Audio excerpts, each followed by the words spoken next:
Tulipata taarifa ya tukio la nyuki wamevamia kwenye makazi ya watu, hasa kwenye maeneo haya ya wafanyabiashara pamoja na hizi petrol station na sehemu ya posta, ambapo kama Jeshi la Zimamoto na Uokoaji kushirikiana na wenzetu wa TFS, baada ya kupokea tukio hili majira ya saa 3:09 tulifika maeneo ya tukio na tukaanza kufanya taratibu kwa ajili ya kuwaokoa watu na kuzuia watu wasiingie kwenye tukio. Kwa sababu ukijaribu kuangalia kwenye haya matukio ya nyuki kwa mkoa wa Singida imekuwa ni changamoto kubwa kwa Jeshi la Zimamoto na Uokoaji na TFS, kwa sababu kwa ukanda huu wa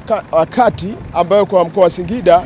haya matukio ya hawa nyuki wapo wengi sana. Sasa kwa Jeshi la Zimamoto na Uokoaji tulifika majira hayo ya muda wa saa 4 tukaanza na kuondoa watu ambao kweli of course kuna watu wengi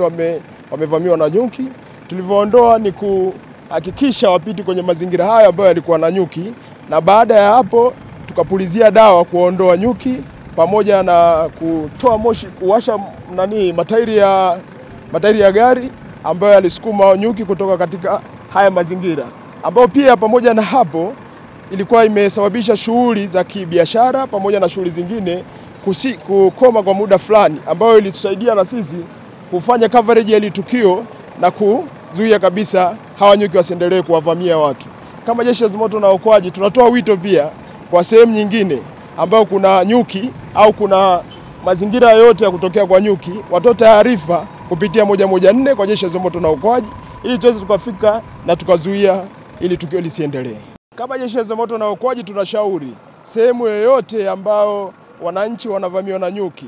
cha msingi cha kufanya cha kwanza ni kuondoka kwenye tukio lenyewe, na wakishaondoka kwenye tukio lenyewe ni kutoa taarifa kwa Jeshi la Zimamoto na Uokoaji ili tuweze tukasaidia na wenzetu wa TFS ili tuzuie kabisa wasije wakapata madhara kutokana na haya nyuki. Kuondoka ni jambo la msingi la kwanza, afu la pili sisi tutakuja na measure kwa ajili ya kuzuia wanyuki wasiendelee kuvamia watu.